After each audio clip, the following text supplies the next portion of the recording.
Great. Thank you, Andy, Dr. Midcap, Julie. Thank you so much for having me. It is such a pleasure to be here with you tonight. My name is Delanie Blubaugh, and I serve as the program manager for the Greater Cumberland Committee.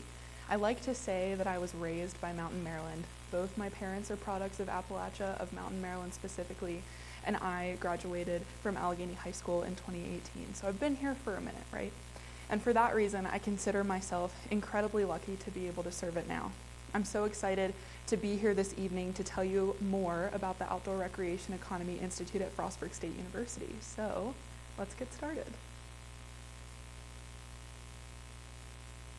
So I'd like to start this evening by first outlining what the outdoor recreation economy is. We argue that the outdoor recreation economy is possibly the most powerful economic asset in Mountain Maryland, and even beyond that into the multi-state I-68 interstate region around us. As you can see from the screen, the outdoor recreation economy encompasses a lot of things. It's the use, management, and stewardship of public lands and the development of private ones. It's state and local parks, trails, and rivers to be utilized for hiking, biking, kayaking, camping, and the like. It includes lodging for visitors and tourists, dining and beverages, and other lifestyle assets that attract people to visit our region. I think those are some of the more obvious facets of the outdoor rec economy, but perhaps the not so obvious facets are industry and manufacturing. It's not only the outdoor recreation equipment like kayaks, hiking boots, or skis, but also who is manufacturing those, who's making those for us. It's about the motorboats we're taking out on the water and the bicycles we're taking on the trails, but also who can repair and restore them in an efficient manner locally. The outdoor recreation economy is also about our people at home. Is there housing, rental, or buyer stock that people can afford at a decent wage? Are there job opportunities that will keep them in the region with a competitive salary or benefits instead of moving away? Do we have a skilled workforce that can be trained and retrained to fit our growing labor needs? Are there efforts to not only retain our current residents, but also to attract new ones to further stimulate our growing and changing economy? The answer is yes, but there's more to be done. And that's where the Outdoor Recreation Economy Institute at FSU comes in. It's a mouthful, I know. A collaborative hub for outdoor rec enthusiasts, economic developers, students, community members, and more to come together as a team to invigorate the regional economy and elevate our collective quality of life. We are a team so far of educational institutions, businesses, and our region's movers and shakers who are collaborating to promote our outdoor recreation assets, to foster local and regional innovation, and cultivate a skilled workforce to ensure a prosperous region for all of us. Formulated just last year, there are a few components of the Institute I'd like to share with you all today. I mentioned just a second ago that the Institute is comprised of educational institutions in the region. We are fortunate to be in a region with so many educational opportunities, from four-year degrees and graduate programs to associate programs and vocational and skills-based trainings and certifications. Our region does not fall short in the education department. And we are fortunate to not only have these educational assets across our three-state, five-county region, but to have them at the table here at the Institute, including Frostburg State University, Allegheny College of Maryland, and of course, Garrett College.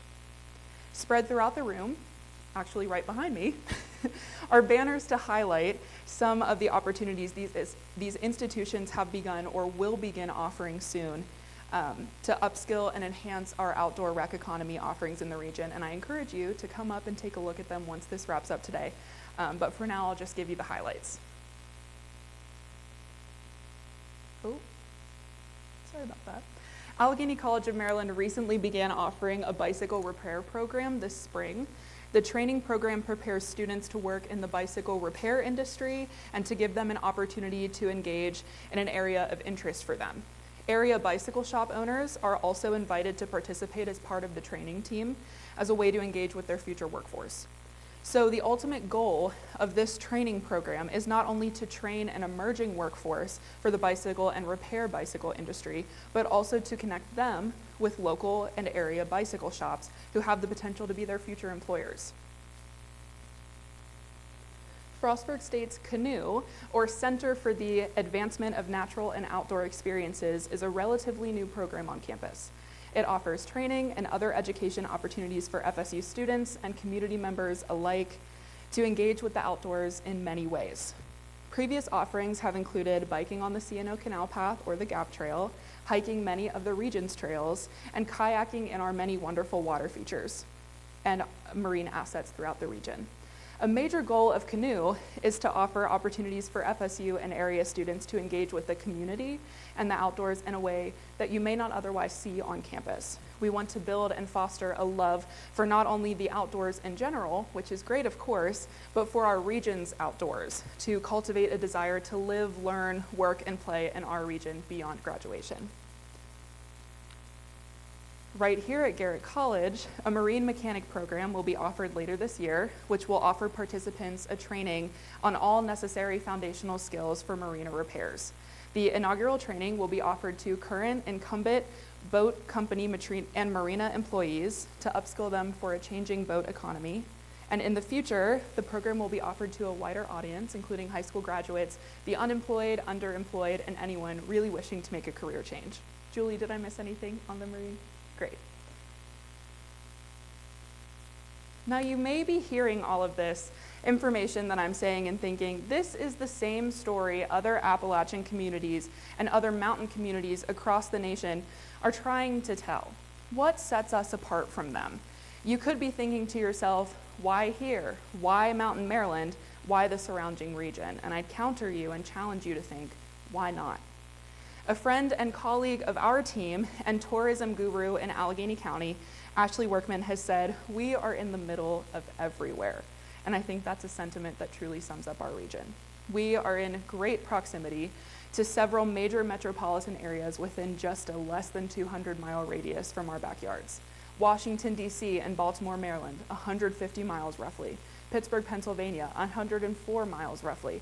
And if you drive really fast, then I'm not suggesting that, you could get there sooner, of course.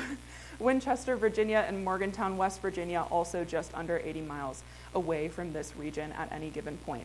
And not only do these areas, these metropolitan areas, offer an audience for tourism, for people to come and spend a few days in the great outdoors, but they all have colleges and universities that also offer a workforce that we could pursue and attract that are looking for an outdoor-driven lifestyle. These cities, and that's what we can offer. Not only can our region offer a more relaxed, small-town Main Street quality of life, but also some of the country's most amazing, accessible natural assets.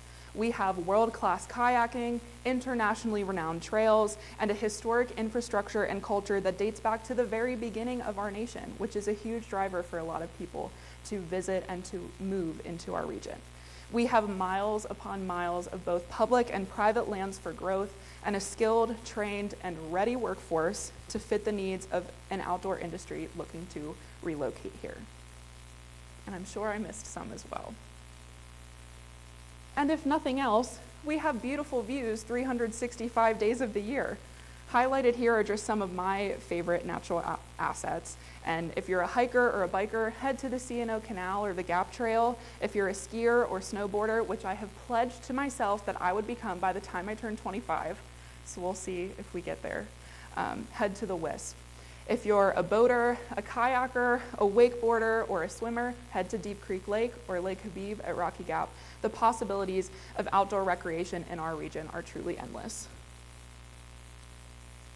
And so I'll talk about a partnership briefly in a moment that really brought the Institute to life, and that is a collaboration, a formal partnership between TGCC and FSU.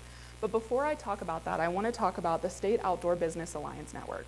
This is an organization at the state level that the Outdoor Recreation Economy Institute would hopefully become a member of. And as you can see, there are several key goals outlined in that membership, including fostering communications and a networking strategy to encourage and nurture collaboration between businesses. We really want this to be a supportive entrepreneurial ecosystem, as mentioned on the slides, of business support organizations and business technical assistance. So if you are an aspiring entrepreneur or an aspiring business owner, come to the Institute. We have exactly what you need. And so hopefully this is culminating in the creation of exceptional outdoor gear and experiences with a focus on responsible and sustainable manufacturing and innovation. So the formal partnership I mentioned. In 2023, FSU and TGCC entered into a formal partnership to more fully expand and converge the level of collaboration, cohesion, and activities within the region. And you may be hearing me speak and say, okay, Delanie, so where is the money coming from? And why am I even here? In 2023, we not only entered this formal partnership, but we applied for grants through the Appalachian Regional Commission and the Rural Maryland Council, and were granted those awards in the sum of $1.4 million, respectively. This formal partnership creates stronger pathways for partnership and utilization of the vast network of TGCC, which serves an industry-led 3-state, 5-county region, and the valuable resources of FSU, including, but not limited to, faculty, staff, and students. Our board chair has put it best, and I think this summarizes it well. This partnership will leverage the collaborative strengths of TGCC and the many resources of FSU, creating a tremendous opportunity for TGCC to expand its influence and to better carry out its mission, while also benefiting FSU and the surrounding community through a closer working relationship with the business community.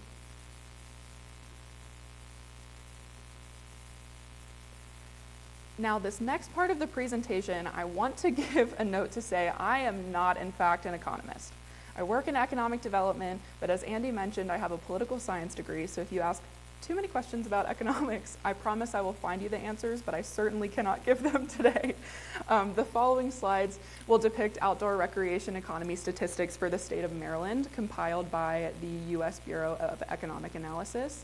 And I mention FSU and TGCC's partnership ahead of time because there's an asset at FSU called CREED, or the Center for Regional Engagement and Economic Development, which we will further use to further do economic impact analysis and other research to see what this institute and what the surrounding outdoor recreation assets, what kind of impact they're having on our regional economy. I'm not an economist. I want to stress that again. So you can see here in 2022 in Maryland, the ORSA, or the Outdoor Recreation Satellite Account, which is basically just a way to measure the impact of outdoor recreation on the state of Maryland, had an $8.3 billion impact on the state of Maryland. Its share of the GDP was only 1.7%, which you'll see in another slide as well, but it contributed nearly 80,500 jobs with 2.8% share of the state, and it had a compensation of $3.9 billion. And that's just in 2022. That number has certainly gone up since 2022 and in 2023. So value-added composition of outdoor recreation activities. Conventional is what you think of immediately when you think of outdoor recreation. Hiking, biking, kayaking, camping, all of that. Other, as you can see, is those things that take place outside, such as the outdoor concerts, any outdoor events, and gardening, for example, which was my personal favorite. And supporting is those other things that attract people into the region via tourism that are not exactly outdoor recreation assets like hiking. It's coffee shops, it's the brewery down the street that has a really good ale, it's a really cool Airbnb that's made out of a shipping container and you really want to stay there for as long as you offer it. And you can see that there's a really good and pretty even proportion of the impact of value added on the Maryland state GDP in 2022 from all of those different assets. And that paints a really good picture for outdoor recreation economy. So value added, the blue line, okay, you can see that there, great. The blue line is the state of Maryland and the dotted line is the United States. And clearly you can see that Maryland and the United States kind of mirror each other. Which shows that we are about the national average for outdoor recreation impact on the economy. The same can be said for here in employment and compensation.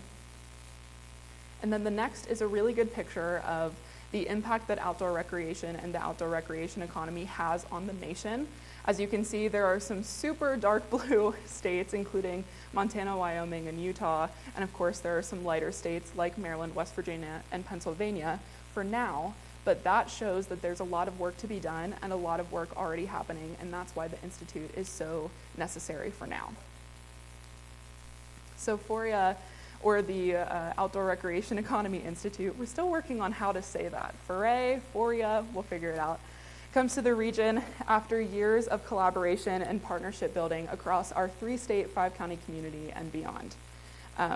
The West Virginia University Outdoor Economic Development Collaborative has been an integral player in helping us to bring this vision and dream into reality. It's a like program and similar to what we are working on in our region.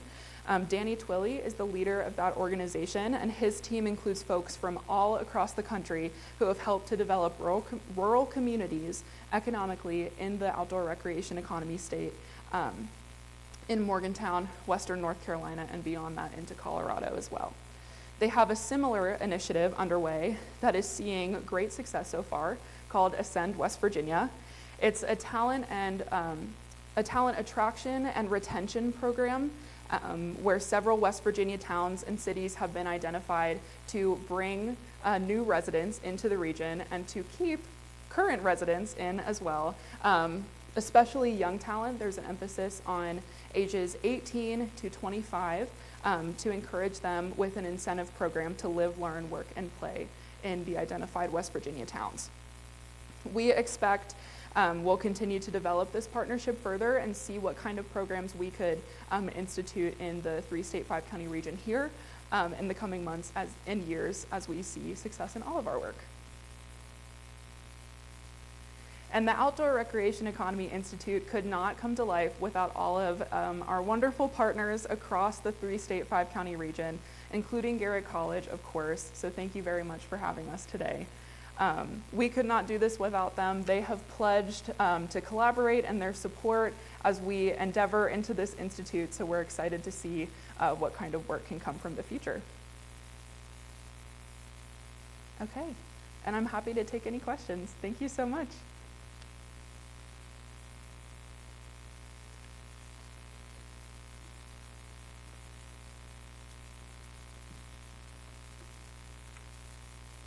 Sure, go ahead. Are there any tax incentives that are kind of cooking to help incentivize businesses, outdoor recreation businesses to start here? So currently there is not, as far as I'm aware, any tax incentives in Maryland, but for example, the OEDC at WVU, that talent attraction program, is offering business incentives as well as like I said, to individuals and families to live and work in identified West Virginia towns and communities. I'm not sure what that tax incentive looks like exactly, but they have brought in some industry, including REI, for example. Sure. So you said that you have a firm that's working to keep talented young individuals in the area community. Are there specific areas that they're focusing on that we're trying to retain? People who are involved in certain fields, or? I think it's all of any outdoor rec assets, but also we are looking at in our region. So let me backtrack. That program is specific to West Virginia communities that we are not directly involved with. We're learning from them, of course, but those areas include the Eastern Panhandle, Thomas, West Virginia, Davis, West Virginia, Morgantown, of course, and in terms of, remind me what your question was, I'm so sorry. What kind of fields are they targeting specific types of young people they're trying to keep in there? Okay, so to my knowledge, at least, some of the attraction is to say anyone that wants a career change from potentially their graduate program or the degree that they earned, they're upskilling those people to attract to either work in outdoor recreation assets or industry. So if you look at our region, for example, IBM, Northrop Grumman, we would attract those people who are potentially remote workers, have a family, don't really want the hustle and bustle of a metropolitan town anymore, and want an outdoor driven lifestyle. So I think it depends. I know that several of the different West Virginia towns and communities are having different incentive programs for different kinds of workers. I think some are tailored towards remote workers with families, others are tailored towards remote workers who are single or just part of a couple. I think it's a whole Mod Podge, if you will. Yeah, thank you. The director position that had been announced when there were interviews going on with that, do you know when the candidate will be announced? So I don't know. We do not currently have a name. We're still in the interview process, but I'm hoping in the next couple months. I'm not going to give a deadline, but it's been a very exciting process. The people who have interviewed for that exec director position are very knowledgeable about the outdoor recreation economy, and are very excited to get started at FSU. So hopefully we'll have a name soon.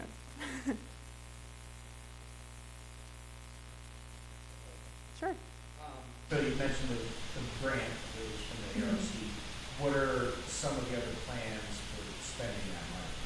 So a lot of the plan is around, so for the ARC money specifically, a lot of the plan is around these programs that are behind me and I talked about, but there's also a branding initiative for the Institute, so that we're really focusing on that regional outlook, and of course that State Outdoor Business Alliance Network as well. And then the Rural Maryland Council grant has a little bit of a different take. It's all very much together. It's a joint application. Julie, correct me if I'm wrong. Am I wrong?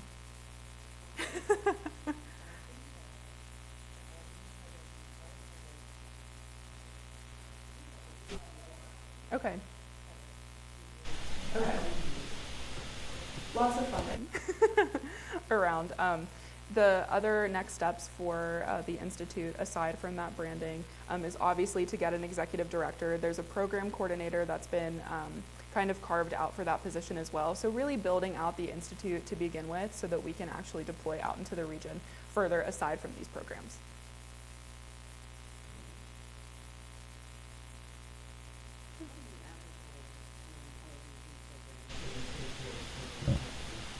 So that's a really great question. With TGCC specifically, which I can talk about because I work there, we have a lot of educational institutions, as I mentioned, at the table, and that includes the public school systems. We have Garrett County Public Schools, Allegheny County Public Schools, Mineral County in West Virginia, and all of the little PA school boards as well. And once we actually begin marketing these programs, for example, the marketing of the actual training programs are kind of on the institutions to market, but of course we'll use our network to send that out to high school students as well. And the career kind of guides in each of those county public school systems are aware of this project, as far as I'm aware, and are also kind of advocating out to the high school students. And beyond that, of course, as well.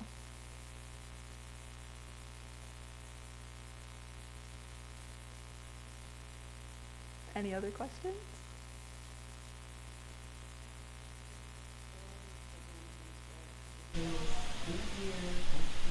Yes. So Canoe, right here, has been a program on FSU's campus since I think the spring of last year is when they did their first event.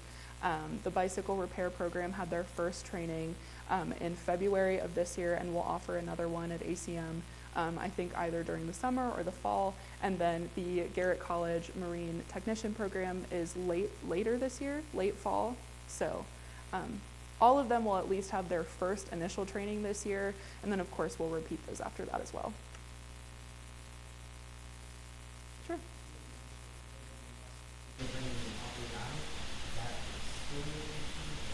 I think it's the manufacturing side of it. So of course, as I'm sure know, like REI is a co-op, but they have some of like their distribution centers in West Virginia and also in Pennsylvania actually as well.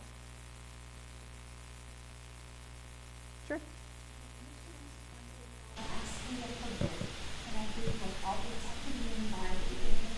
Okay. Is there collaboration with what you guys are doing that whoever receives the bid, that there's going to be business talk or any kind of collaboration between what you guys are doing and what any kind of ideas that you would like to project onto the ASCII, whatever happens with that? Okay, I think I missed the first part of that question. Can you just clarify? Okay. That always has to be known in some degree of name. No, I mean, I don't know. I know it's not happening. But because it is an outdoor recreation center, and that's why it was created, actually in 2013, they had this autonomous here for the world. And I don't know when it stopped being used to be Okay, I'm not currently, I'm not familiar with ASCII. Yes, please. Thank you, Andy. Which is the artificial whitewater course on top of WISP. Oh, okay, wonderful. And that was part of the economic development with 50 years ago. And so in terms of, I'm mildly involved with 4A, maybe 2 of the meetings. So I would say in terms of this institute's involvement in that in any way, this organization is so new, they're not there yet as far as the involvement. Especially if bids are due in May. I hope, but I'm not sure that we'll have a named executive director at that point. And so we're currently using, as staff for the Institute, members of FSU's regional Division for Regional Development and Engagement. So that's not, they do not only have an outdoor recreation economy lens. So I would agree with Andy. I think it's so new that I'm not sure that we would be involved, at least as leadership, in that initiative. But of course, if anyone were to bring that to our attention, and I will certainly bring this back today, we could potentially be a sponsor or a supporter.